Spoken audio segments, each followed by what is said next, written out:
সাল্লাল্লাহু আলাইহি সাল্লাম বলতেন, আল্লাহুম্মা বারিক লানা ফি রজব ওয়া শাবান ওয়া বাল্লিগনা রমাদান। আল্লাহর হাবিব বলতেন, আল্লাহ রজব আর শাবানে বরকত দেন আর আমাকে রমাদান পর্যন্ত পৌঁছে দেন। কারণ রমজান মাসের গুরুত্ব বলতে গেলে কয়েক ঘন্টাও বলে শেষ করা যাবে না। আল্লাহ যত হুকুম আছে এর মধ্যে একটা বড় হুকুম হলো রোজা। এর মধ্যে একটা বড় হুকুম হলো রোজা। যারা ইসলাম বিদ্বেষী মনোভাবা মানুষ আছে না নেই? আজকে আর্টিফিশিয়াল ইন্টেলিজেন্স এআই এর ব্যবহার হয়, চ্যাট জিপিটির ব্যবহার হয়, হাতে হাতে মোবাইল। আজ ইয়াং তরুণ জেনারেশন, শিক্ষিত সমাজ, আজকে গুগলে গিয়ে সার্চ করে দেখুন গোটা পৃথিবীর মধ্যে কতটা ধর্মের অস্তিত্ব পাওয়া যায়। গুগল আপনাকে তথ্য দেবে 3.5 থেকে 4 হাজারের মতো। গোটা পৃথিবীর মানচিত্রে যদি 3.5 থেকে 4 হাজারের ধর্মের অস্তিত্ব পাওয়া যায়। কোন ধর্মকে আক্রমণ করা আমার উদ্দেশ্য নয়, যার ধর্ম তার কাছে, কোন ধর্ম মানবেন আপনার পার্সোনাল ম্যাটার। তবে এতটুকু আমি বলি, ইসলাম মানুষের কোনো বানানো ধর্ম নয়। ইসলামের আদেশ নিষেধ দুনিয়ার কোনো মানুষের লেখা তৈরি নয়, স্বয়ং সৃষ্টিকর্তা মানুষ জাতির জন্য উপহার দিয়েছেন। বলুন সুবহানাল্লাহ। আমার কথা কি বুঝতে পারছেন সম্মানিত ভাইরা? অর্থাৎ এই ইসলাম এমন এক ধর্ম, পৃথিবীতে এত ধর্ম আছে, ইসলাম ছাড়া অন্য কোন ধর্মকে নিয়ে এত মাথা ব্যথা আছে দেখেছেন? আজকে যে ইফতিন ফাইল যেটা প্রকাশ হয়েছে, গোটা বিশ্ব তোলপাড়। যারাই মুসলমানদের সমালোচনা করে, যারা ইসলামের অপব্যাখ্যা করে, ইসলামের আইন কানুন নিয়ে কটূক্তি করে, শস্যের ভিতরে ভূত। মানুষ এত নিকৃষ্ট হতে পারে, মানুষ এত নরপিচাস হতে পারে, মানুষ এতটা খারাপ হতে পারে, হিংস্র হতে পারে। আজ গোটা বিশ্ব অবাক। মানুষের ভিতরে বিবেক মরে, মনুষ্যত্ব মরে পচে গেছে। কথা ঠিক না বেঠিক? যারা গোটা বিশ্বের দাদাগিরি দেখায়, ইসলামের আইন অপব্যাখ্যা দিয়ে ইসলামকে মানুষের কাছে খারাপ ভাবে প্রেজেন্ট করা, ইসলাম সম্পর্কে ভুল মানে বার্তারা ছড়ানোর এজেন্ডা নিয়ে যারা বসে থাকে, তারাই নরপিচাসের মতো মরণের সময় হয়ে গেছে, কবরে এক পা ডাঙা এক পা। শিশুদের উপরে এমন ভাবে ধর্ষণ করে, শিশুদেরকে এমন ভাবে একটা দ্বীপের মধ্যে নিয়ে গিয়ে তাদের সঙ্গে একটা পশু সেই রকম আচরণ করে না। আজকে গোটা বিশ্ব সেই ফাইল দেখে অবাক হচ্ছে না? হয় না? হচ্ছে না? আমি বিস্তারিত নাই গেলাম, সোশ্যাল মিডিয়া আপনারা দেখছেন। কথা কি বুঝতে পারছেন? এত ধর্ম আছে কিন্তু ইসলামকে নিয়ে এত মাথা ব্যথা কেন? কথা বুঝতে পারছেন না? ইসলাম বিদ্বেষী মনোভাবা মানুষ আছে না নেই? আছে না? ওরা জানে সত্য যদি প্রকাশ হয়ে যায় তো মানুষকে আটকে রাখা যাবে না।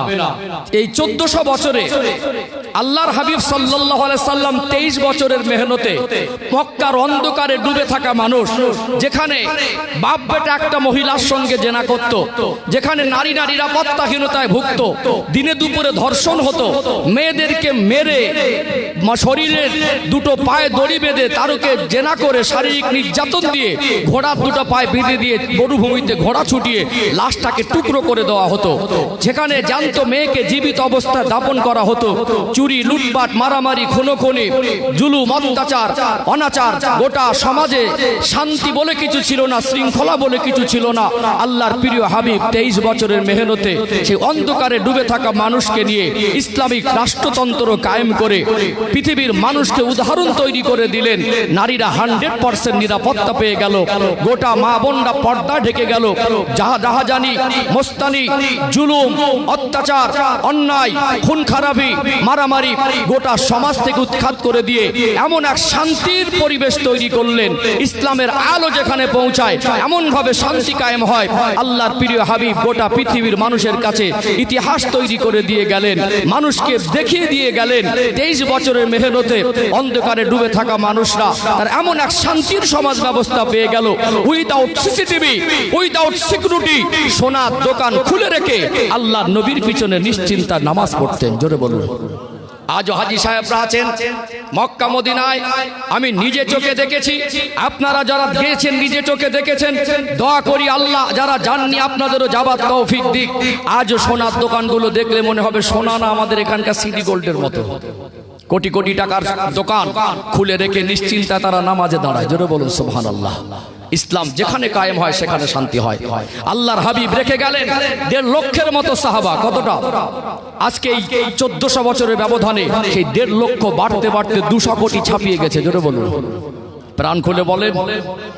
গোটা পৃথিবীর হিসাব বলছে যে প্রতি বছরে যারা ধর্ম পরিবর্তনকারী, ধর্ম তার ব্যক্তি স্বাধীনতা, আপনার ভালো না লাগলে আপনি যেটা মানবেন আপনার পার্সোনাল ব্যাপার, যে কোন ধর্মে বেশি মানুষ গ্রহণ করছে ধর্ম পরিবর্তন করে। ইসলামের ভিতরে দলে দলে মানুষ এত বেশি আসছে, এত বদনাম করার পরে, এত চক্রান্ত করার পরে, ইসলামকে মিটিয়ে দেওয়া চক্রান্ত করার পরে মিটাতে পারিনি আর পারবেও না, তারপরেও মানুষকে রুখে দেওয়া যাচ্ছে না। আজ ইসলাম বিদ্বেষী মনোভাবা মানুষ আছে না নেই? ইসলামের আলো এমন এক আলো, দেখবেন আগুনে যদি আগুনের মাত্রা কম হয় আর ফু দেই হাওয়ার মাত্রা যদি বেশি হয় তো নিভে যাবে, আর আগুনের পাওয়ার যদি বেশি হয় আর আপনার ফুটা যদি কমজোর হয় তো আগুন বেড়ে যাবে। হিসাব তাই বলে, কি গো হিসাব তাই বলে না? তো ইসলামের আলো পৃথিবীর কোনো মানুষ চক্রান্ত করে মিটিয়ে দিতে পারিনি আর কিয়ামত পর্যন্ত পারবেও না। দুনিয়া শুরু থেকে ছিল, আজও আছে, আর কিয়ামত পর্যন্ত থাকবে। আজ যারা ইসলাম বিদ্বেষী মনোভাবা মানুষ আজকে দেখছেন না, এটা যদিও রাজনীতির মঞ্চ না, আমি রাজনীতির নেতা না, 2009 সাল থেকে আমার ব্যাকগ্রাউন্ড চেক করে নেবেন, আমি রাজনীতির প্ল্যাটফর্মের মানুষও না, আমি কারো দালালও না, এটা আমার ধর্মীয় বিধান বলার জন্য এখানে বসানো হয়েছে, সেই হিসাব আমার কাছে আছে। তারপরে বলি, বাংলায় এই মুসলমানদেরকে বিভিন্ন রকম চক্রান্ত করে হয়রানি করা হচ্ছে না হয় না? অসীম সরকারের মতো একজন অপদার্থ ফোরপাস, সেও কোরআন শরীফের ভুল ব্যাখ্যা দিচ্ছে।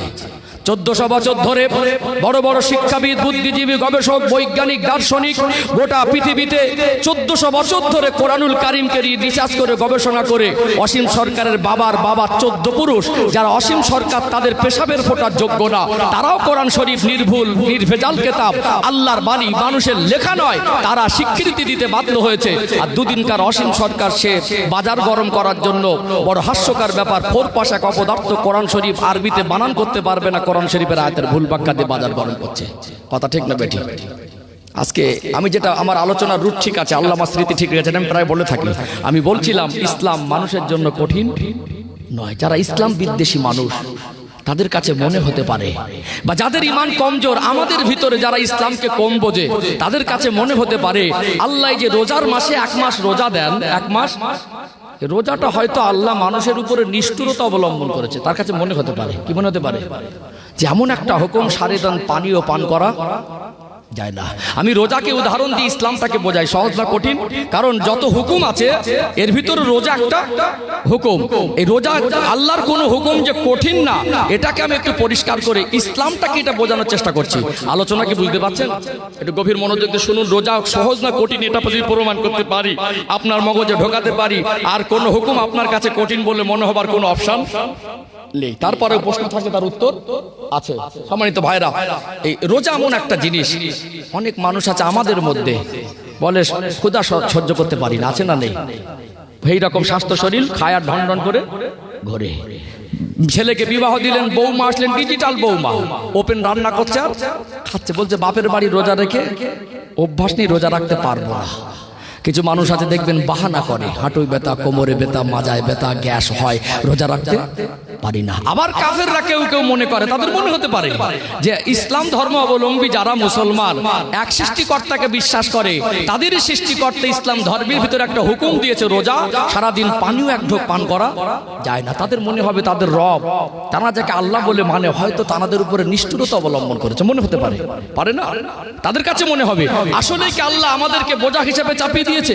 আল্লাহ পাক কোরআনুল কারীমে বলছেন, লা ইউকাল্লিফুল্লাহু নাফসান ইল্লা উসআহা, আমি আল্লাহ তোমাদেরকে সাধ্যতীত কিছু চাপিয়ে দেই না। তার মানে রোজা আমাদের জন্য বোঝা না, এই জিনিসটা বুঝতে হবে আমাদেরকে। তাহলে এখানে সহজ না কঠিন একটু ক্লিয়ার করে দেই। আল্লাহ রোজাকে এতটা কঠিন করে দেয়নি যেটা আমরা পারবো না। খুব ভালো করে ইসলামটাকে বোঝাচ্ছি। কয়েক শ্রেণীর মানুষের উপরে রোজা ফরজ নয়, কয়েক শ্রেণীর মানুষের উপরে রোজা ফরজ নয়। 1 নাম্বার, যারা নাবালেগ বাচ্চা, যারা নাবালেগ ছেলে মেয়ে, এদের উপরে আল্লাহ রোজা ফরজ করেন। 2 নাম্বার, যারা অতিরিক্ত অসুস্থ, আল্লাহ ওই মুহূর্তে তাদের উপর রোজা ফরজ করেনি। 3 নাম্বার, একজন গর্ভবতী অন্তঃসত্ত্বা মা, গর্ভে বাচ্চা, বর্তমান চিকিৎসা বিজ্ঞান অনেক উন্নত, ডক্টর যদি বলে এই মা রোজা রাখলে বাচ্চার ক্ষতির আশঙ্কা, ওই মুহূর্তে ওই গর্ভবতী মা রোজা ফরজ না। একজন মা বাচ্চা মানে দুনিয়ায় ভূমিষ্ঠ হয়েছে, ওই মা বাচ্চাকে দুধ পান করায়, তার উত্তম রিজিক আল্লাহ তার মার স্থানে বরাদ্দ করেছে, করেনি? যদি মায়ের রোজা রাখার কারণে দুধের অংশ কমে যায়, বাচ্চা কষ্ট পায়, চাইলে মা ওই মুহূর্তে রোজা করবে না। আর এক শ্রেণীর মানুষের উপর রোজা ফরজ না, যারা মুসাফির, ওই মুহূর্তে ফরজ না। মুসাফিরের মাসালা খুব সংক্ষিপ্ত আকারে যদি বলি তো 78 কিলোমিটার অ্যাপ্রক্স রাস্তা যদি অতিক্রম করেন, নামাজ কসর হয়ে যায়। কসর মনে কমে যায়। অনেকের হয়তো জানান, এগুলো জানতে হয় আমাদেরকে, যারা শিক্ষিত মানুষের দিন চর্চা করেন। মুসাফির মনে এই যে 78 কিলোমিটার রাস্তা অতিক্রম করার পরে আপনি মুসাফির, জোহরের নামাজ 4 রাকাত ফরজ, এই 4 রাকাতের মধ্যে অনলি 2 রাকাত পড়বেন, বাকি সব মাফ। আপনি ইচ্ছা করে 4 রাকাত পড়তে পারবেন না, আল্লাহ কম করে দিয়েছেন। আপনার পরিবারকে অসুস্থ বোম্বাই নিয়ে যাচ্ছেন হসপিটালে, হতে পারে, তাহলে আপনি রাস্তা আছেন, আপনার জন্য আল্লাহ নামাজকে কমিয়ে দিয়েছেন। নামাজকে সুন্নাত আর নফল ইখতিয়ার, ফরজ 4 রাকাত যদি হয় 2 রাকাত পড়লেই মাপ। আর 2 রাকাত নামাজ 2 রাকাত পড়বেন, 3 রাকাতটা 3 রাকাত পড়বেন, আল্লাহ কমিয়ে দিয়েছেন। ঠিক নামাজে যেমন আল্লাহ কমিয়ে দিয়েছেন, আল্লাহ রোজায়ও তাকে ছাড় দিয়েছেন। যদি চায় তো রোজা রাখবে, পরিস্থিতি হলে না চায় তো রোজা ওই মুহূর্তে রাখবে না। তাহলে রোজা কাদের উপরে ফরজ? সুস্থ সবল সাবালক সাবালিকা মানুষের উপরে রোজা ফরজ। আল্লাহ এতটা নির্দয়া নয় যে একটা মানুষ কষ্টে আছে তার উপরে আল্লাহ রোজা চাপিয়ে দিয়েছেন। আমরা দুনিয়ায় রোজা রাখলে কষ্ট হয়, কি হয়? কষ্ট হয়, কষ্ট হবে, কিন্তু আমরা যে ওর থেকে কষ্ট বেশি করি না এমন নয়। টাকার জন্য তার থেকে বেশি কষ্ট করি। কিসের জন্য? একটু হাঁকু দেন না। একটা মানুষ মাটি কাটলে 7 ঘন্টা কষ্ট হয় না? একটা মানুষ কেন মাটি কাটে? টাকার জন্য। কেন সিমেন্টের বস্তাগুলো মাথায় তুলে 2 তলা 3 তলায় উঠছে? টাকার জন্য। এখন তো মেশিনে ঢালাই হয়, তখন ওই যে মানে যারা ছাদ ঢালাই করতো, মালগুলো মাথায় তুলতো, প্রায় 70 কিলোর মতো ওজন হবে এক একটা করা, তাই না? কিসের জন্য মাথায় করে তুলছে? জানের ঝুঁকি নিয়ে, পয়সার জন্য। বিদেশে গিয়ে ফেরি করে সারাদিন ঘুরে রান্না করে খাচ্ছে, মানুষের হাতে মার খাচ্ছে, কিসের জন্য? পয়সার জন্য। ভোরের বেলা ঠান্ডায় বিছানা ছেড়ে সবজির গাড়ি নিয়ে যাচ্ছে, একটা লরি এসে চেপে মেরে দিচ্ছে, কিসের জন্য? পয়সার জন্য। তো আপনি যদি মানুষকে বলেন যে সকাল থেকে সন্ধ্যা পর্যন্ত কিছু না খেয়ে আমার সঙ্গে থাকলে 5000 টাকা দেবো, কহাজার 5000। যারাই বলে পেটে ব্যথা, অম্বল, গ্যাস, খেতে সহ্য হয় না, এর আগে নাম লেখাবে। আপনি অফার দেবেন যে 5000 টাকা দেবো, তো 1 মাস দেবো, কমাস 1 মাস, আর 30 জনের বেশি নাম নেব না। দেখবেন হুড়োহুড়ি হবে, পাশ থেকে দালালি করবে, ভাই তুই আমাকে 4000 দে, আমার নামটা নে, তোকে 5000। আরেকজন বলবে ভাই 2000 দে, আমার নামটা নে। যারাই বলছে রোজা রাখা কষ্ট পারি না, এরা আগে নাম লিখে কি বলবে জানেন? এরা বলবে এটা 1 মাস না হয় 12 মাস হলে। তাহলে টাকার যদি অফার করা হতো, যারাই প্রশ্ন তোলে কষ্ট হয়, গ্যাস হয়, অম্বল হয়, আমার মনে হয় আগেই এরা লাইন দিত। কি মনে হয়? আমরা টাকার জন্য যা করতে পারি, বিশ্বাস করুন, যদি সারাদিন না খেয়ে থাকার বিনিময়ে 5000 করে অফার করেন, পৃথিবীতে না খেয়ে থাকা মানুষের অভাব হবে না। যেই বলছে যেটা রোজাটা রাখা কেমন করে একটা অমানবিক, সেইটাই বলবে যে ভাই এই লোকটা ভালো কাজ করছে, না খেয়ে থাকলে তো মরে যাবে না। কি বলবে? না খেয়ে থাকলে তো তোর থেকে তো বেশি কষ্ট করে মানুষ কাজ করে। কি বলবে? কি বলবে না? আমি একটা সাধারণ উদাহরণ দিলাম, আমার বাস্তবতার ভিতরে আছে, এখন ব্যাখ্যা শেষ হয়ে যায়নি। অজের তো অনেক রকম কোয়ালিটি আছে, আমার রস কতটুকু নিতে পারবেন বুঝতে পারছি না, কারণ আমি শুধু হাতিশালার মধ্যে সীমাবদ্ধ না, পশ্চিম বাংলার কোনায় কোনায় বিভিন্ন পরিবেশ আমাকে মিশতে হয়, বিভিন্ন বড় বড় স্টেজে আমাকে কথা রাখতে হয়। এই জন্য আমি নর্মাল ভাবে মানুষকে ধোকা দিয়ে যেতে নিজের কাছে লজ্জিত হই। আমি আপনাদেরকে দিন বোঝানোর চেষ্টা করছি, সম্মানিত ভাইরা। তারপরেও দেখবেন আমি যেটা বোঝাতে চাইছি, আল্লাহর কোরআনের আয়াত বলতে চাইছি, আল্লাহ আমাদের বোঝা হিসাবে চাপিয়ে দেয়নি। আজকে চিকিৎসা বিজ্ঞানের কথা শিক্ষিত সমাজ মানছে না, মানে না? হাহুদার না, চিকিৎসা বিজ্ঞানের কথা মানে না। অসুস্থ হলে সুস্থতার জন্য ডাক্তারের ফর্মুলা মানছেন না? তাহলে মানছেন তো, স্বীকার করছেন। বর্তমান চিকিৎসা বিজ্ঞান নত শিরে মেনে নিতে বাধ্য হয়েছে রোজা রাখার ভিতরে মানুষের শারীরিক উপকারিতা আছে। জাপানের একজন বিখ্যাত বৈজ্ঞানিক ইসুনারি ওশিমি, তিনি দীর্ঘদিন গবেষণা করে দেখছেন রোজার মধ্যে যে সারাদিন মানুষ রোজা রাখার ভিতরে এর ভিতরে যে উপকারিতা আছে, সে উপকারিতাটা কি সে গবেষণা করে বার করেছে। তার নাম দিয়েছে অটোফেজি। কি দিয়েছে? অটোফেজি। অটোফেজিটা কি? আমাদের শরীর, আমরা ঘুমিয়ে গেলে সব অঙ্গ প্রত্যঙ্গ ঘুমায় না। রাতের বেলা আমন্ত্রণ বাড়ি গিয়ে গলা সময় ভালো লেগেছিল, চেপে চেপে গিয়ে ঘুমিয়ে গেলেন, আপনার যে হজম শক্তিটা কিন্তু কাজ করছে। হজম শক্তির যে কোষগুলো আছে, আমরা তো আনলিমিটেড, তার ক্ষমতা ছাড়া ওভারলোড সব সময় চাপিয়ে রাখি। তার যেগুলো খাদ্য না সেগুলো তার ভিতরে চেপে চেপে ঢুকিয়ে দেই। এইবারে কি হয়? ও রেস্ট পায় না। কি পায় না? রেস্ট পায় না। চিকিৎসা বিজ্ঞানের ভাষায় 13 ঘন্টা থেকে অটোফেজি শুরু হয় অ্যাপ্রক্স 13 ঘন্টা, বেশি কম 1-2 ঘন্টা হতে পারে। এর উঠতে যদি 17 ঘন্টা বা 18 ঘন্টা কি একটা মানুষ একদম কিছুই না খেয়ে থাকে, ওই হজম শক্তির যে কোষগুলো একটা সময় পেটে যা খাবার থাকে হজম করে যখন অবসর হয়, তো নিজে নিজে ওর ভিতরে যে অসুস্থ কোষ আছে সেগুলো খেয়ে ফেলে, নিজে নিজে ক্লিন করে, নিজে নিজে অবসর সময় শক্তি সঞ্চয় করে। আল্লাহ হজম শক্তি শুধু বাড়িয়ে দেয় না, শারীরিক শক্তিটাকে আল্লাহ উন্নতি করে দেয়। জোরে বলুন। তাহলে আজকে চিকিৎসা বিজ্ঞান মেনে নিয়েছে রোজা রাখার ভিতরে 1 মাস না খেয়ে থাকার ভিতরে মানুষের শারীরিক উপকারিতা আছে। চিকিৎসা বিজ্ঞান মানলে উপকারিতা আছে, না মানলে উপকারিতা আছে। কারণ আল্লাহ যেটা মানুষকে বলেছেন, দালিকাল কিতাবু লা রাইবা ফি, ভুল তো দূরের কথা, ওই কিতাবে সন্দেহের অবকাশ নেই। আপনি বিশ্বাস করলেও সত্য, না করলেও সত্য। আপনি বুঝলেও সত্য, না বুঝলেও সত্য। আজ বিজ্ঞান মানলেও সত্য, না মানলেও তো মেনেছে বাধ্য হয়ে, না মানলেও সত্য। তাহলে আজকে চিকিৎসা বিজ্ঞানের কথা যদি মনে করেন, সেই দিক থেকে দেখেন, তাহলে রোজা রাখার ভিতরে আপনার শারীরিক উপকারিতা আছে, আছে না নেই? আছে। এবারে মনে হবে যারা ইসলাম বিদ্বেষী, যারা নাস্তিক, সবসময় ইসলাম ধর্মের আইনগুলোকে নিয়ে যারা অপব্যাখ্যা করে, তাদের মনে হবে আল্লাহ হয়তো অমানবিক একটা হুকুম চাপিয়ে দিয়েছে। সারাদিন না খেয়ে থাকাটা কেমন একটা অমানবিক না? কষ্ট দেওয়া মানুষকে, এটা একটা হুকুম না? আর একটু হ্যাঁ দেন না, এটা মানবিক না অমানবিক? এটা একটু প্রমাণ করে দেই, এটা একটু প্রমাণ করে দেই। আমার রস নিতে পাচ্ছেন তো নাকি? হ্যাঁ, এটা একটু প্রমাণ করে দেই। সম্মানিত ভাইরা, আমরা যারা সন্তানের বাবা মা, আমরা যারা সন্তানের বাবা মা, সন্তানকে যে পরিমাণে ভালোবাসি, সন্তানের জন্য বাবা মা হৃদয়ে ভালোবাসার মাত্রা কতটা বেশি, সবকিছু ভাষায় বলা যায় না। আমি গুজরাটে পড়াশোনা করেছি। কোথায়? গুজরাটে। 2006-7 সালের কথা। বাড়ির থেকে যখন যেতাম, বাবা মা কাঁদতেন, আমার চোখে এত বেশি পানি বের হতো। একটা বছরের মতো, মানে 1 বছরে বাড়ি ফেরা হতো না। একটা বছরের মতো চলে যাব, চেহারার দিকে একবার শেষ ভালো করে দেখবো, সেই সিচুয়েশন হতো না। তো ভাবতাম বাবা মা আমাকে অনেক মায়া করে, আমিও মায়া করি, কিন্তু অতদিন পর্যন্ত আমি উপলব্ধি করে নিয়েছি মায়ের গভীরতা কতটা, যতদিন না আল্লাহ আমাকে সন্তান দিয়েছেন।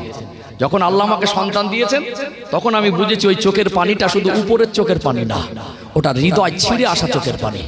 কিসে আসা? হৃদয় থেকে, হৃদয়ের ভিতর থেকে আসা চোখের পানি। ওই কষ্টটা, ওটা পাল্লায় ওজন করা সম্ভব নয়।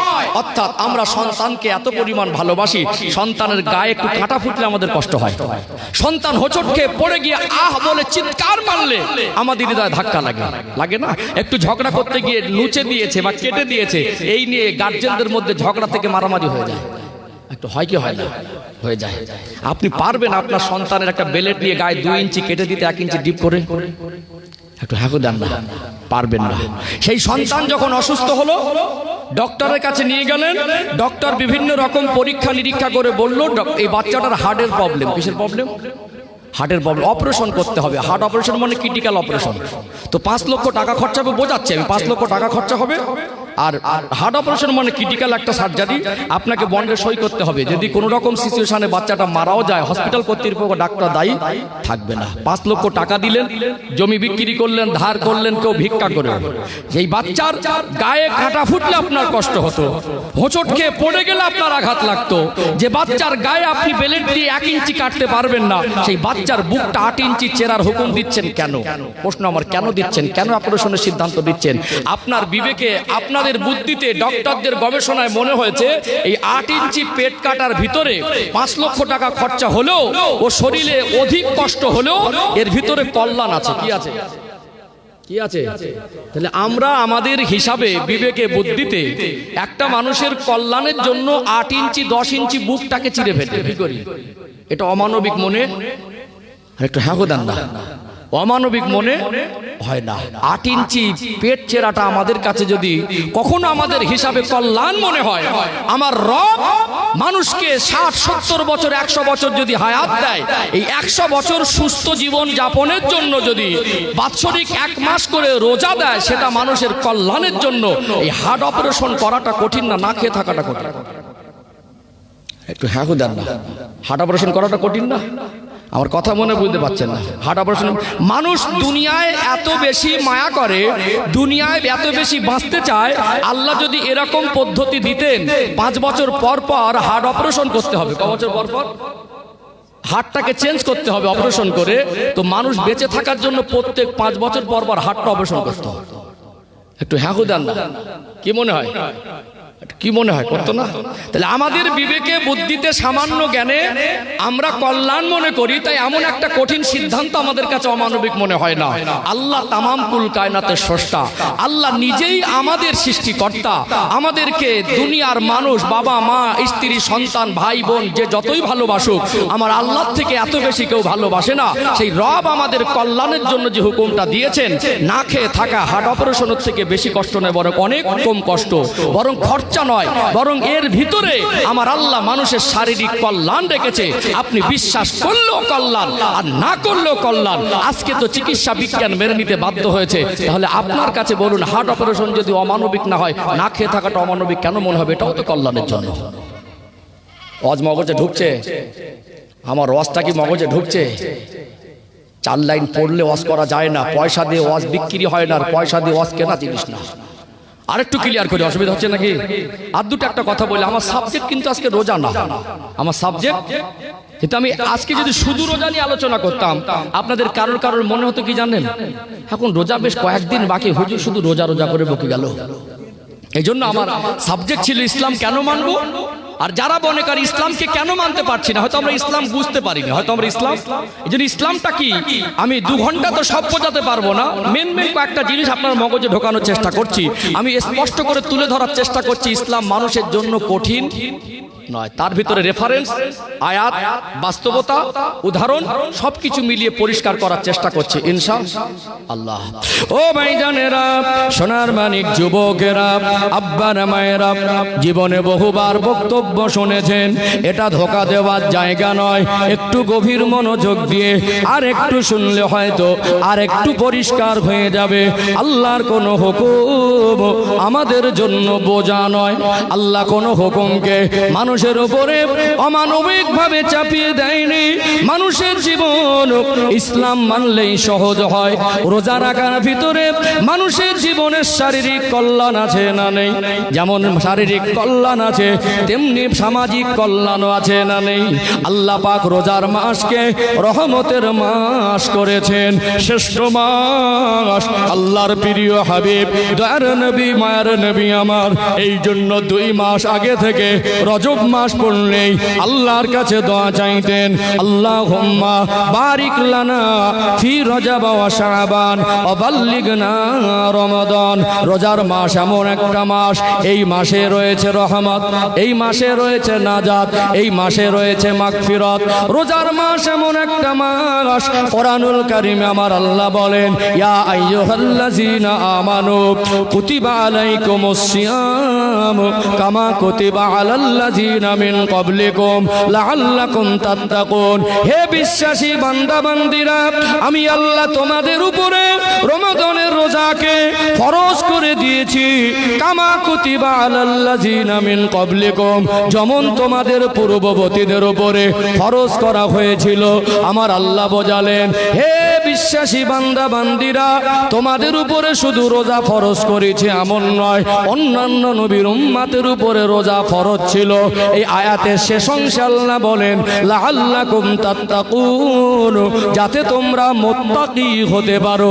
কি হতে পারো? রোজার মাসের ভিতরে মুত্তাকি হওয়ার অপশন আমার আল্লাহ দিয়েছেন। কি দিয়েছেন? অপশন দিয়েছেন।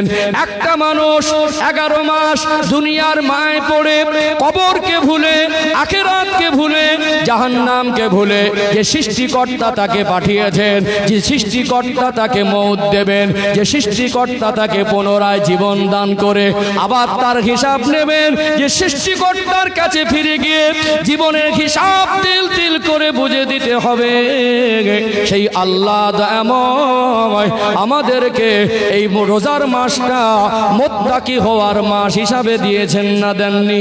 এই মুত্তাকি হওয়ার অপশন রোজার মাসের মধ্যে আছে না নেই? মুত্তাকি হওয়ার অপশন আছে।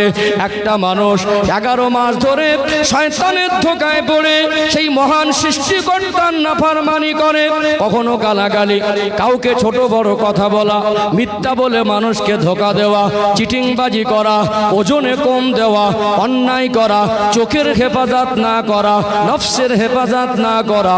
রোজার মাসের মধ্যে আমার আল্লাহ মানুষকে মুত্তাকি হওয়ার অপশন দিয়েছে। মানুষের মরে যাওয়া বিবেকটাকে পুনরায় আমার আল্লাহ জীবিত করার মাস হিসাবে রমাদানুল মোবারক মাসকে উপহার স্বরূপ দিয়েছে। খুব গভীরভাবে বুঝুন, অন্যান্য নবীর উম্মতের উপরে আল্লাহ দয়াময় রোজা রাখা অবস্থায় কথা বলাটা হারাম করে দিয়েছিলেন। কি বলাটা? কথা বলাটা। আমরা নামাজ পড়ে নামাজের মধ্যে আমরা শ্রেষ্ঠ নবীর উম্মত হলেও আমাদের নামাজের মধ্যে কথা বলা যায় না, কথা বলাটা হারাম। আপনি নামাজ পড়ছেন, আপনার বন্ধু বান্ধব বাইরে থেকে এসে যদি আপনি আসরের 4 রাকাত নামাজের নিয়ত করে 2 রাকাত পড়েছেন, কেউ যদি আপনাকে ডাকে, আপনি কি ডাকে সাড়া দিতে পারবেন? মনে হবে কি নামাজে আছে, যদি কথা বলেন তো নামাজ বাদ। অন্য নবীর উম্মতের উপর আল্লাহ রোজা দিয়েছিলেন, কিন্তু রোজা রাখা অবস্থায় কথা বলা হারাম করে দিয়েছিলেন। আমাদের নামাজে কথা বলা হারাম। আল্লাহ আমাদের নবীর খাতিরে কথা বলার অনুমতি দিয়েছেন, কিন্তু হারাম কথা নয়, হারাম কথা নয়। সারাদিন আপনি গালি দিয়ে অভ্যস্ত, মানুষকে রাগে ছোট বড় কথা বলে অভ্যস্ত, মিথ্যা বলে অভ্যস্ত, গীবত করে অভ্যস্ত, চিটিংবাজি করে অভ্যস্ত, ধোঁকা দিয়ে অভ্যস্ত, চুগলখড়ি করে অভ্যস্ত। আপনার খোদা আপনাকে মনে করিয়ে দেবে আপনি রোজাদার। কি মনে করিয়ে দেবে? খোদা মনে করিয়ে দেবে না? খোদা মনে করিয়ে দেবে কি? আপনি মসজিদে অনেক সময় মসজিদের একটা মিটিং হচ্ছে, 2-1 একটু টেরা বেকা কথা বলেছে, তো একজন রাগী লোক বলছে, মসজিদ বলে তোকে কিছু বললাম না। কি বলছে? মসজিদ বলে তোকে কিছু বললাম। মানে ও লোকটার খেয়াল আছে, রাগী হলে কি হবে, আমি মসজিদের মধ্যে আছি এই জন্য তোকে কিছু, মানে মসজিদের মধ্যে থাকলে খেয়াল থাকে মসজিদের মধ্যে আছি। খোদা মনে করিয়ে দেয় যে রোজা, তুমি রোজাদার। তুমি কি এই রোজার মাস আসলে আল্লাহ শয়তানকে শিকল দিয়ে বেঁধে দেয়। কি দিয়ে? শিকল দিয়ে। এবারে তুমি রোজা রাখো, তোমার পিছনে শয়তানের ধোঁকা নেই। 11 মাস শয়তানের ধোঁকায় পড়েছিলে, দুনিয়ার অসৎ সঙ্গ দোষে মিশেছিলে, তুমি রোজা রেখে তোমার রোজা মনে করে দেবে। তুমি 1টা মাস প্র্যাকটিস করো, আর মিথ্যা বলবো না। 1টা মাস প্র্যাকটিস করো, রোজা রেখেছে আর গীবত করবো না। যেমন গীবত করতে গেলে আপনার লজ্জাবোধ হবে, আর নির্লজ্জ হয়ে গিয়ে যদি গীবত শুরু করেন, আর একজন যদি খাঁটি ইবাদতকারী রোজাদার থাকে, তার কানে গেলে সে বাধা দেবে। ঠিক বলছি না ভুল বলছি? গীবত কি ফাঁকা ময়দানে একা একা হয় না, কাউকে শোনাতে হয়? একটু হাঁকুদান না। গীবত কি পরচর্চা কি একা একা খালি ময়দানে হয় পাগলের মতো বকে, না কাউকে শোনাতে হয়? তাহলে আপনার যদি লজ্জা শরমের বাঁধ ভেঙে গিয়ে রোজা রাখা অবস্থায় গীবত করতে লজ্জা না লাগে, শয়তান বাধা, তাহলে যাকে শোনাচ্ছেন তারও তো বিবেকে বাঁধবে। সেও হয়তো বলবে, ভাই রোজা রেখেছি ভাই, এসব কথা বাদ দে, ভালো কথা থাকে তো বল। এর ভিতরে জীবন পবিত্র করার অপশন আছে না নেই? আমি যদি রোজার ব্যাখ্যাতে এখানে 2 ঘন্টা লাগবে, আমার আলোচনার রুটে পৌঁছাতে পারবো না। আমি জাস্ট 2টা ছিটে ফোটা বলছি। সম্মানিত ভাইরা, রোজার ভিতরে আমাদের ক্ষুধা মনে করিয়ে দেয় একজন ক্ষুধার্ত মানুষের ক্ষুধার কষ্টটা কি। অনেক মানুষ 2-5 কোটি টাকার মালিক বেড়াতে যাচ্ছে, রাত 2টোর সময় একটা ভিআইপি হোটেলের সামনে গাড়িটা দাঁড় করিয়েছে সপরিবারে, টাকার অভাব নেই। একজন মানসিক ভারসাম্যহীন পাগলা মানুষ ঘুরছে, ঠান্ডা ঠক ঠক করে কাঁপছে, ও চাইলে একটা চাদর গাড়ি থেকে বার করে দিতে পারে না, ও চাইলে 1 মুঠো খাবার তার কাছে দিতে পারে না। অথচ আল্লাহ আমাদের অর্থ সম্পদ দেওয়ার পরে গরিবের দুঃখ কষ্ট আমরা বুঝতে চাই না। আল্লাহ আমাদের বোঝায় যে তুমি আজকে সারাদিন সারা বছর 11 মাস চেপে চেপে খেয়েছো, ক্ষুধার জ্বালা বুঝুনি, তোমার অভাব রাখিনি বলে ওই মানুষটাকে আমি পরীক্ষা করছি জীবনে কষ্ট দিয়ে। ওই মানুষটাকে দেখো, তোমারও উচিত তোমার কিঞ্চিত পয়সা দিয়ে সাহায্য করে গরিবের পাশে দাঁড়ানো। তাহলে মানুষের বিবেককে জাগ্রত করে দেয় কি দেয় না? তারপরে এর ভিতরে যে রোজা রাখার ভিতরে মোত্তাকি হওয়ার অনেক অপশন আছে। যারা বিড়ি খেয়ে অভ্যস্ত, ছোটখাটো নেশা করে অভ্যস্ত আছে না নেই? কিন্তু রোজা রাখার পরেও রোজার মাস আসলে বলে যাই হোক, আর হয়তো 1 বছর পরে রোজা পাবো কি পাবো না বলার কিছু নেই। খুব কষ্ট করে সারাদিন না খেয়ে থাকে, অথচ দিনে 5-7টা করে বিড়ি খেতে আছে না নেই? আমি ব্যাখ্যা দিলে অনেক লং টাইম যাবে, কিন্তু সারাদিন না খেয়ে সন্ধ্যাবেলা গিয়ে একটা তাড়াহুড়ো করে ইফতারি করে টানে। তো 1 মাস সারাদিন যদি না খেয়ে থাকতে পারে, ও চাইলে রোজার মাসের পর থেকে ওটাকে ত্যাগ করেও অভ্যাস হওয়া। আল্লাহ মোত্তাকি হওয়ার অপশন দিয়েছে। আমি যদি এখানে মোত্তাকি হওয়ার অপশনগুলো বলি তো অনেক লং টাইম যাবে। আপনার কাছে কি মনে হয় রোজাটা আল্লাহ বোঝা হিসাবে চাপিয়ে দিয়েছে? সামাজিক কল্যাণ, শারীরিক কল্যাণ, মানসিক কল্যাণ, সর্বরকম দুনিয়ার কল্যাণ, মানুষের কল্যাণ, দেশের কল্যাণ, দশের কল্যাণ। এর ভিতরে একটা ভালো মানুষ হলে দেশে সুনাগরিক হয়। কি গো, অন্যায় অপরাধ কমলে দেশে শান্তি ফিরে আসে, চিটিংবাজি ধোঁকাবাজি কমলে মানুষ নিরাপত্তা পায়, ধর্ষণ কমলে চোখের হেফাজত কমে গেলে, মানে চোখের নজরের হেফাজত হলে জেনা ব্যভিচারও কমে যাবে। যখন মায়েরা পর্দায় আবদ্ধ হবে আর পুরুষরা চোখের পর্দা করে নেবে, তখন জেনা ব্যভিচার অলরেডি কমে আসবে। রোজা আপনাকে মনে করে দেবে আপনি ক্ষুধার, মানে রোজাদার, আপনার চোখটাকে আপনি কন্ট্রোল করুন। চোখটাকে রোজা রাখার ভিতরে আমাদের কল্যাণ আছে না নেই? এতক্ষণ ধরে যা বোঝালাম আমি খুব সংক্ষিপ্ত আকারে বোঝাবার চেষ্টা করেছি। এটাকে যদি 2 ঘন্টা করতাম ভালো হতো। এটাকে যদি 2 ঘন্টা করতাম, আপনার কি মনে হয় রোজাকে আল্লাহ বোঝা হিসাবে চাপিয়ে দিয়েছে? এতক্ষণ ধরে কি মনে হয় চাপিয়ে দিয়েছে? চাপিয়ে দেয়নি। এর ভিতরে আমাদের কল্যাণ আছে, এটা অমানবিক না। পেট কাটারও যদি অমানবিক না হয়, বুক চেনাটা যদি অমানবিক না হয়, তো না খেয়ে থাকাটা অমানবিক হতে, ওটা যদি কল্যাণের জন্য হয়, এটাও কল্যাণের জন্য, এটাও কল্যাণের জন্য। আল্লাহ আমাদের ইসলাম বোঝার তৌফিক দান করেন, বলেন আল্লাহুম্মা আমিন। ও ভাইজানেরা, সোনার মানিক যুবকেরা, আব্বারা মায়েরা, ইসলাম মেনে চললে মানুষের জীবন সহজ হয়, ইসলাম মেনে চললে মানুষের জীবনে সফলতা আসে, ইসলাম মেনে চললে মানুষের জীবনে শান্তি কায়েম হয়। আর একটু ব্যাখ্যা দেই, আমার আল্লাহ কোরআনুল কারীমে বলেন, ওমা মিন দাব্বাতিন ফিল আরদি ইল্লা আলাল্লাহি রিজকুহা। আমি আল্লাহ দুনিয়া যাদেরকে পাঠিয়েছি তাদের রেজেকের জিম্মাদারি আমি আল্লাহ নিজে গ্রহণ করেছি। জোরে বলুন সুবহানাল্লাহ। আমি মেপে কথা বলা মানুষ, রেজেকের মালিক আল্লাহ, এই কথাটা একটু ছোট্ট করে ব্যাখ্যা দেওয়া দরকার আছে না নেই? এই দুনিয়ায় কিছু মানুষ আছে, মাল সম্পদ পেয়ে, অর্থ পেয়ে, দুনিয়ায় সুখ শান্তি পেয়ে মানুষটা বলে এটা আমার কৃতিত্ব, আমার অর্জন, আমার ইনকাম, আমার টাকা, আমার রোজগার, আমি খাই। অহংকার করে বলে তোর বাপের খাইনি, আমার টাকা আমি খাই। কিন্তু একজন মুমিন তিনি সব সময় সৃষ্টিকর্তার কৃতজ্ঞতা প্রকাশ করে, কৃতজ্ঞ হয়। মুমিন নাফরমানি করে না, আল্লাহ শুকরিয়া আদায় করে। একজন মুমিন যদি অনাহারে থাকে, দুদিন যদি অনাহারের পরেও ডাল ভাত সামনে আসে, সে বলে আলহামদুলিল্লাহ, যেটা খেয়েছি ভালো খেয়েছি, আল্লাহ আমাকে খাইয়েছে। বলে কি বলে না? রিজেকের মালিক আল্লাহ, অস্বীকার করা যায় না। কোরআনুল কারীমের একটা আয়াত, একটা সেন্টেন্স, একটা বাক্য, একটা ওয়ার্ড পৃথিবীর মানুষ মিথ্যা প্রমাণ করতে পারবে না। আপনার টাকা আছে, চাকরি আছে, রাজত্ব আছে, মাল সম্পদ আছে, টাকা সোনার অলংকার খেয়ে বাঁচতে পারবেন না। সারাদিনে আপনি যা খান, না হয় আল্লাহ নিয়ামতের পানি, না হয় জমিনের ফসল। কি খাই? সারাদিনে যা খাই, না হয় পানি আর না হয় জমিনের ফসল। আল্লাহ পাক কোরআনুল কারীমে বলেন, ওয়া আনজালা মিনাস সামাই মাআ। আমি আল্লাহ তোমাদের জন্য আসমান থেকে রহমতের পানি বর্ষণ করি। বলুন, পানি বর্ষণ করেন তিনি কে? সবাই মিলে বলেন কে? আমার আল্লাহ যদি 100 বছর পানি বর্ষণ বন্ধ করে দেন, পৃথিবীর গাছপালা, তরুলতা, শাকসবজি সব মরে খালি হয়ে যাবে, কে যাবে না? পৃথিবীর বিজ্ঞান, পৃথিবীর বিদ্যান, পৃথিবীর রাষ্ট্রপ্রধান, পৃথিবীর মস্তান ধনিয়ার জ্ঞানে একদিনে মানুষের যা পানির প্রয়োজন হয়, একদিনের প্রয়োজন মেটাতে পারবে না। পানি কার দান? আরো জোরে বলুন, কার দান? না হয় আসমান থেকে বর্ষণ করা পানি, না হয় জমিন থেকে উত্তোলন করা পানি। জলের অপর নাম জীবন, গলা লম্বা করে বলে দেয়, কিন্তু জলটা কার অবদান ওটা আর বলে না। কথা ঠিক না বেঠিক? পানি ছাড়া কি বাঁচবেন? তারপরে আল্লাহ খাবার দেন। দুনিয়াতে আমরা পয়সা দিয়ে কিনে আনি, আমরা রেজেক অন্বেষণকারী, কিন্তু রেজেক দাতা হলেন আল্লাহ। এটা অস্বীকার করা যায় না। একটা ধান জমিনে ফেলে দেই, একটা গম জমিনে ফেলে দেই, আল্লাহর করুণা, ওতে একটা কলা হয়, একটা বীজ পাতা হয়, আল্লাহ রেজেক হিসাবে একটা ধানের শীষ দেয়। আল্লাহ যদি চায় তো ধানটা পচে যাবে, আল্লাহ যদি চায় তো গমের দানাটা পচে যাবে, আল্লাহ যদি চায় তো শস্যের দানাটা পচে যাবে, যদি পচে যায় পৃথিবীর কোনো বৈজ্ঞানিকের বাবার ক্ষমতা নেই পচা ধান থেকে বীজ পাতা বার করবে।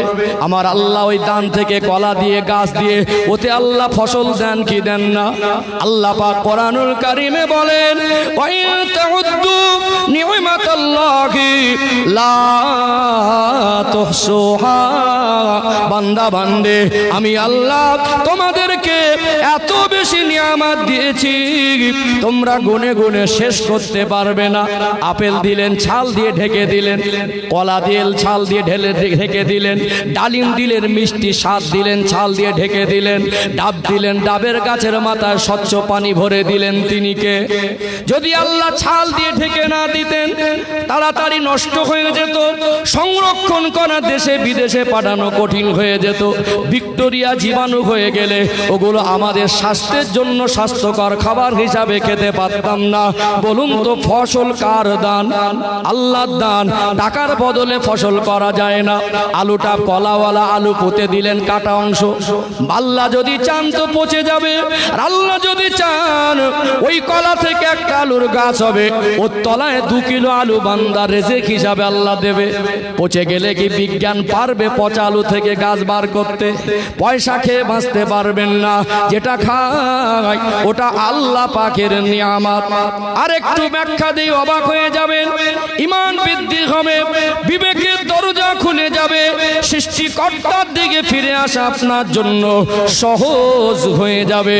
বাবার মা বিবাহ বন্ধনে আবদ্ধ হয়ে তারা যখন ফিজিক্যাল সম্পর্কে একজন স্বামী স্ত্রী ফিজিক্যাল সম্পর্কে লিপ্ত হয়, মায়ের রেহেমের ভিতরে 2 ফোঁটা নাপাক পানি আল্লাহ একত্রিত করে প্রথমে রক্তপিণ্ড তারপরে মাংসপিণ্ড প্রতি 40 দিন পর পর আল্লাহ একটা মানুষের শারীরিক সম্পূর্ণ গঠনের একটা ধাপ কমপ্লিট করেন। বাচ্চা মায়ের গর্ভে 2.5 মাস 3 মাস বয়স, চোখ ফোটে না, শরীরের গঠন তখন সম্পূর্ণ হয় না, হাত পা গুলো পরিপূর্ণ হয় না। মায়ের গর্ভ নামক একটা নিরাপদ জায়গা, ভিক্টোরিয়া জীবাণু মুক্ত জায়গা, যেখানে দুনিয়ার কোনো মানুষ সেখানে খাবার পৌঁছাতে পারবে না। আল্লাহ মায়ের নারীর সঙ্গে কানেকশন করে তার জন্য যেমন খাবার দরকার ছিল, যতটা পরিমাণ দরকার ছিল আর সময় মতো দরকার ছিল, মায়ের গর্ভে যখন ছিলাম আমার আল্লাহ তখন আমাদের শরীরে খাদ্যটা সময় মতো পৌঁছে দিয়েছিলেন। রিজিকের মালিককে অস্বীকার করা যাবে? আল্লাহ হালাল রিজিক আমাদের জন্য দিয়েছেন। কি রিজিক?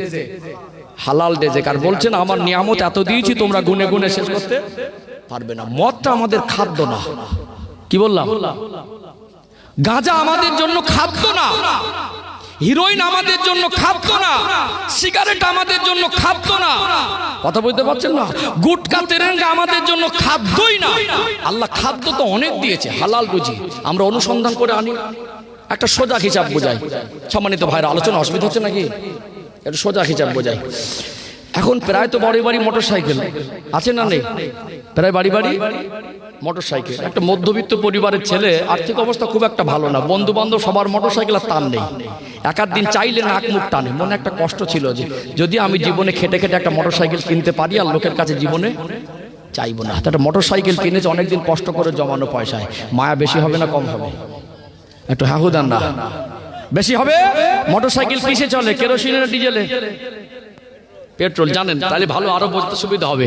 এখন মোটর সাইকেল নিয়ে দেখছে যে তেল যেটা কোম্পানি দিয়েছে অল্প মতো চলার মতো, পেট্রোল পাম্পটা দূরে, তো যদি না চলে না যায়, অল্প তেল থাকলেও বোঝা যায়। এখন তো গ্রামে একটা দোকানে পেট্রোল বিক্রি হয়, 1 লিটার মতো নিয়ে নেই। দোকানদারকে বলছে ভাই 1 লিটার পেট্রোল দেন না আমাকে। তো বললো বাবু পেট্রোল তো বিক্রি করি, এক্ষুনি নেই, কেরোসিন আর ডিজেল আছে, নেবে? আর নেবে কেউ? আপনি পাশ থেকে দাঁড়িয়ে বলবেন ভাই মোটর সাইকেল তো নতুন, বলে হ্যাঁ কবে কিনলো? 2 দিন বয়স, তেল ভরতে যাচ্ছি, গল্প হচ্ছে। তা এখান থেকে নেন, বললে এখানে নেই। বলছে ডিজেল আছে তো। আপনি বলবেন 500 টাকা দিচ্ছি আর 2 লিটার ডিজেল আমার টাকায় কিনে ঢেলে দিচ্ছি ট্যাঙ্কিতে, রাজি হবে? কেন হবে না বলেন তো? ওটা ওর জন্য খাদ্য না, ওটা ওর জন্য কোম্পানি যে আবিষ্কার করেছে ওর জন্য উপযুক্ত খাদ্য কি সেটা কোম্পানি ঠিক করে দিয়েছে। আপনি যদি মাতব্বারি করে মোড়লতিয়া না করে নিজে বেশি বুঝে ওর খাদ্যের তালিকার বাইরে যেটা ওর খাদ্য না জোর করে ঢুকিয়ে দেন তো কি হবে? ওর ক্ষতি হবে। কি হবে? একটা সময় ইঞ্জিন সিজ হবে, না হয় বন্ধ হবে, না হয় অকেজো হবে, একটা পার্টস ক্ষতি হবে, হবে না? হলে কি হবে? হলে একটা পার্টস খারাপ হয়ে গেল, কিনতে পাওয়া যাবে না, মেরামত করা যাবে। কি করা যাবে? মোটর সাইকেলের গাইডলাইন বুঝি, তার যত্ন বুঝি, তাকে ভালো রাখা বুঝি, নিজের গাইডলাইনকে আমরা বুঝি না। আমাদের সৃষ্টিকর্তাকে আল্লাহ আমাদেরকে হালাল রুজির কমি রেখেছে জমিনে। একটু হ্যাঁ দেন না? 1 লিটার মদের থেকে 1 লিটার দুধের দাম কম না? একটু হ্যাঁ দেন না? 10টা গুটকা কিনলে যদি 50 টাকা যায়, 500 আপেল কেনা যায় না? 300 খেজুর কেনা যায় না? একটু হ্যাঁ দেন না? দেন না? এগুলো জবাব দেওয়া যায় কি যায় না? তাহলে আল্লাহ আমাদের জন্য খাবার অভাব রেখেছেন। অভাব ওই টাকা দিয়ে যেগুলো আমাদের জন্য খাদ্য না সেগুলো কিনে কিনে নিজেরা মাতব্বারি করে কিসে দিচ্ছে? ভিতরে দিচ্ছি, ভিতরে দিচ্ছি, আবার দিচ্ছি তো দিচ্ছি, ওভারলোড করে দিচ্ছি। ওর শক্তি যতটা ওর লোড ক্ষমতা। তাছাড়া কোন আমন্ত্রণ বাড়ি গিয়ে দেখবেন ফাউমাল বদনাম করতেও ছাড়বে না, আর খেতেও এই বলবে তরকারিতে লবণ কম, আবার বল ভাই 2 পিস চেপে মার, আবার বল ঝালটা একটু বেশি হয়ে গেছে, একটু কে রান্না করেছে বলতো, আবার বলছে ভাই দে না 2 পিস, ঝালের মানে ঝালের এতে ঘেমে গেছে, আবার বলছে 2 পিস চেপে মার। অনেক সময় গলা সমান খেয়ে খেয়ে বমি করে দেয়। কি করে দেয়? বমি করে দেয়। ও ভাইজানেরা, সোনার মানিক যুবকেরা, আব্বারা মায়েরা, ইসলাম মানুষের জীবনকে সহজ করে দেয়। ইসলাম মানুষের জীবনে শান্তি এনে দেয়। ইসলাম মেনে না চললে মানুষের জীবন কঠিন আর জটিল হয়, মুসিবত এসে যায়। একটা ছেলে যদি আল্লাহর পক্ষ থেকে তামাম কুল কায়নাতের স্রষ্টা আল্লাহ তাকে দিন দিয়েছেন, তার জীবন চলার গাইডলাইন দিয়েছেন, তার জন্য হালাল খাদ্য দিয়েছেন। বেশি বুঝদার হয়ে যদি হারাম খাদ্য শরীরে ঢোকায়, এখন রক্তের তেজ আছে বুঝতে পারছে না, একটা সময় গিয়ে কিডনি ড্যামেজ হবে, একটা সময় গিয়ে লিভার ক্যান্সার হবে, একটা সময় গিয়ে হার্ট ব্লক হবে, একটা সময় গিয়ে দেখা যাবে কঠিন আর জটিল রোগে আক্রান্ত হবে, ফ্যাটি লিভার হবে, অসুস্থ হয়ে গিয়ে অতিরিক্ত তামাকজাত দ্রব্য সেবনের কারণে ক্যান্সারের ঝুঁকি আছে না নেই? আল্লাহ পাক একটা সন্তান দিলেন, 2টো সন্তান দিলেন, সোনার সাজানো গোছানো সংসার, বৃদ্ধ বাবা মা, ছেলেটা আয় রোজগার ভালো করে, ছেলে 2টোর বাচ্চাকে আল্লাহ তাদের স্মৃতি শক্তি অনেক প্রখর করেছে, ভালো মিশনে ভর্তি করেছে। বাবা মার স্বপ্ন সন্তানগুলো ভালো মানুষ হয়ে চাকরি করবে, সন্তানগুলোর ভবিষ্যৎ ভালো হবে, অনেক কষ্ট করে রোজগার করে, ইনকাম করে, কিন্তু তার জীবন ইসলামের আলো না থাকার কারণে, ইসলাম মেনে না চলার কারণে কখনো অসৎ সঙ্গ দোষে মদ খায়, কখনো গাঁজা খায়, কখনো হিরোইন খায়, কখনো হারাম জিনিস খায়। ওই ছেলেটা যদি হঠাৎ করে ক্যান্সার রোগে আক্রান্ত হয়, পরিবারের মধ্যে ওই সংসারে একটা মুসিবত, শোকের ছায়া নেমে আসে কি আসে না? বাবা মা, বৃদ্ধ বাবা মা, তারা মনে করেছিল সন্তানকে ভালো করে মানুষ করেছি, বার্ধক্য জীবনে যখন চলতে পারবো না সে আমাকে ডাল ভাত হলেও দেবে। আজ সন্তানটা বিছানা সজ্জা হয়ে যন্ত্রণায় কাতরায়। বাবার সামান্য জমি ছিল, জীবনে নিজের পেটের দায় বিক্রি করিনি, সন্তানের ভবিষ্যৎ হিসাবে রেখে দিয়েছিল। সন্তানের জ্বালা যন্ত্রণা সহ্য না করতে পেরে ওটা বিক্রি করে চিকিৎসা করেও বাঁচানো গেল না। বলুন, ছেলেটা যদি ক্যান্সারে মারা যায়, তার বাবা মা বৃদ্ধ অবস্থায় আরো বেশি অসহায় হবে কি হবে না? তার সোনার মানিক 2টা বাচ্চা এতিম হয়ে যাবে কি যাবে না? তার নজওয়ান বিবি বিবাহ হয়ে গেল, যে সংসারে শান্তি ছিল, ইসলামের হুকুম সীমা লঙ্ঘন করার কারণে আজ সংসারটা তছনছ হয়ে গেল, সংসারে শোকের ছায়া নেমে আসলো, বিবিটা বিবাহ হয়ে গেল। মা যদি সহ্য করে সবর করে ছেলেদের মুখ পানে তাকিয়ে থেকে যায় তো কপাল, আর নিজের ভবিষ্যৎ মনে করে যদি অন্যের বাসায় ঠেলে ওঠে তো ছেলেদের দুর্ভাগ্য। আপনি বেঁচে থাকলে যেমন ভাবে সন্তানকে মানুষ করতেন, আপনি অকালে কবরে চলে যাবার পরে আপনার সন্তানের ভবিষ্যৎ আপনার মতো করে আর কেউ ভাববে না। একটা পরিবারের উপরে মুসিবত নেমে আসে কি আসে না? আজ অধিকাংশ এত রোগ বেড়ে যাওয়ার কারণ হলো আমরা সুন্নাত তরিকা বাদ দিয়েছি। যখন বিপদে পড়ে দেয়াল থেকে যায়, জ্বালা যন্ত্রণা সহ্য করতে না পারে, শরীর আনব্যালেন্স হয়ে যায়, তখন ছুটে গিয়ে ডক্টরের কাছে যায়, গিয়ে বলে ডক্টর বাবু ডায়েট চার্ট করে দেন, কিভাবে চললে সুস্থ থাকবো একটু বলে দেন। আজ থেকে 1400 বছর আগে আল্লাহ জানাকে তামাম সৃষ্টি জগতের জন্য রহমত স্বরূপ করেছিলেন। জানার আদর্শের চরিত্রের সার্টিফিকেট আমার আল্লাহ কোরআনুল কারিমে দিলেন, ওয়া ইন্নাকা লাআলা খুলুকিন আযীম। আমার হাবিবের চরিত্র হলো মহান চরিত্র। আল্লাহ পাক 21 নম্বর পারা সূরা আল আহজাবের 21 নম্বর আয়াতে বলেন, লাকাদ কানা লাকুম ফি রাসূলিল্লাহি উসওয়াতুন হাসানা। আমার হাবিবের মধ্যে রয়েছে তোমাদের জন্য উত্তম আদর্শ। মানুষ কিভাবে ঘুমাবে, কিভাবে চলবে, কিভাবে বলবে, কেমন পোশাক পরবে, বড়দের সঙ্গে তার আচরণ কেমন হবে, ছোটদের সঙ্গে তার ব্যবহার কেমন হবে, বাবা তার সন্তানের প্রতি কি আচরণ করবে, সন্তান তার বাবার প্রতি কি আচরণ করবে, বাবা মা মারা যাবার পরে সন্তান ছেলে মেয়েকে কতটা সম্পদ পাবে, জীবনে চলার ক্ষেত্রে যত সমস্যা আছে সমস্ত সমাধান আমার আল্লাহ ইসলামের মধ্যে দিয়েছে। আমার রাসূলের আদর্শের মধ্যে আল্লাহ উত্তম আদর্শ দিয়েছেন। সেই নবীর ছাটকাট, সেই নবীর আদর্শ, সেই নবীর চলাবলা, সেই নবীর অনুসরণ অনুকরণ, সেই নবী যেভাবে সুন্নাতি খাবার খেতেন সেগুলো খেলে আমাদের জীবনে সুস্থ থাকার সব থেকে বড় ফর্মুলা। আজকে সেগুলো সীমা লঙ্ঘন করে আজ বয়সের গরমে ইচ্ছা মতো চলার কারণে আজ একটা সময় দেখা যাবে দুনিয়ার কোনো পার্টস যখন আমাদের শরীরের অঙ্গ প্রত্যঙ্গ অকেজ হয়ে যাবে, দুনিয়ার কোনো মার্কেটে গিয়ে মোটর সাইকেলের পার্টসের মতো সহজে কিনতে পাওয়া যাবে। যাবে কি? তাহলে ইসলাম মেনে চললে জীবন সহজ হয় না কঠিন হয়? একটু হ্যাঁ দেন না। সহজ হয় না? ইসলাম কঠিন না সহজ? ওই যে বলছিল ইসলাম মেনে চললে পা বাড়ানো যাবে না, বলছিল না ইসলাম মানা কি যাতাই ব্যাপার। ইসলাম বুঝেছে কি গো? ইসলাম বুঝতে পেরেছে? ইসলাম বুঝতে পারিনি। এখন ক্ষমতার বলে সীমা লঙ্ঘন করছো, বুঝবে চাচা তুমিও ক্ষতিগ্রস্ত হচ্ছ, তোমার দেখা দেখি আরো হবে, টাকারও ক্ষতি, শারীরিক ক্ষতি, সামাজিক ক্ষতি।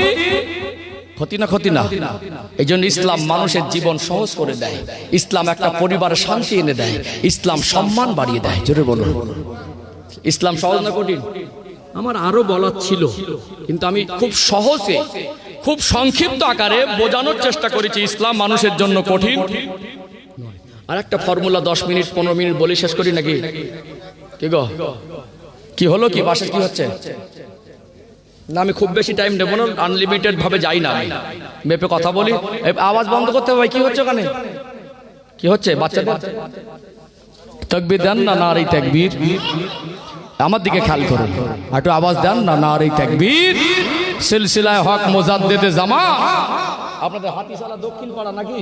আমাদের হাতিশালা দক্ষিণ পাড়া গ্রামবাসী বৃন্দ, এ মাহফিলের কমিটির সাহেবান গণ, নারে তাকবীর। আলোচনা বুঝতে পাচ্ছেন কি গো? মগজে ঢুকছে?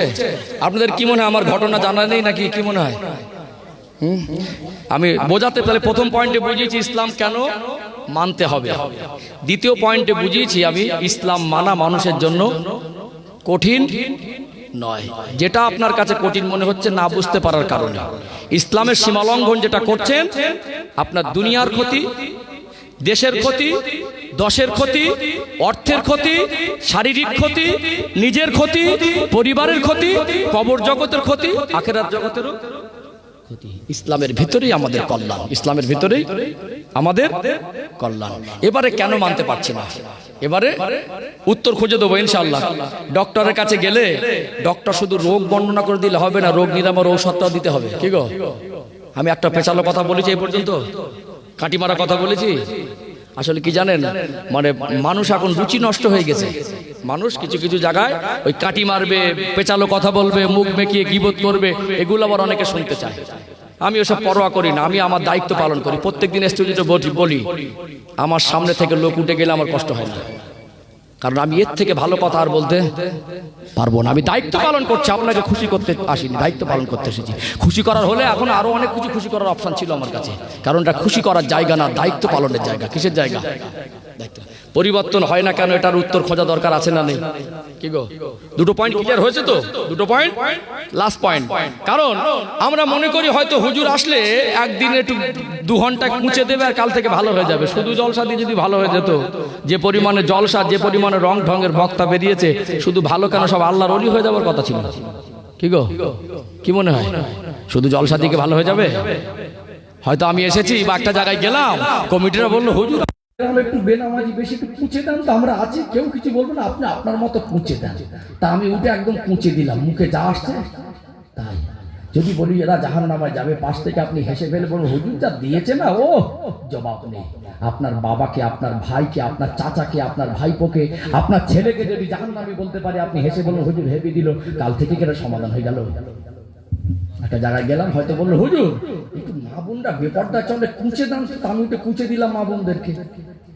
আপনার মেয়ে পর্দা করে না, আপনার খালা করে না, আপনার চাচিমা করে না, আপনার ভাবি করে না, আপনার বোন করে না, আপনার স্ত্রী করে না, আমি এখানে কুঁচে দিচ্ছি আর আপনি হেসে পেলাম হুজুর হেভি দিল।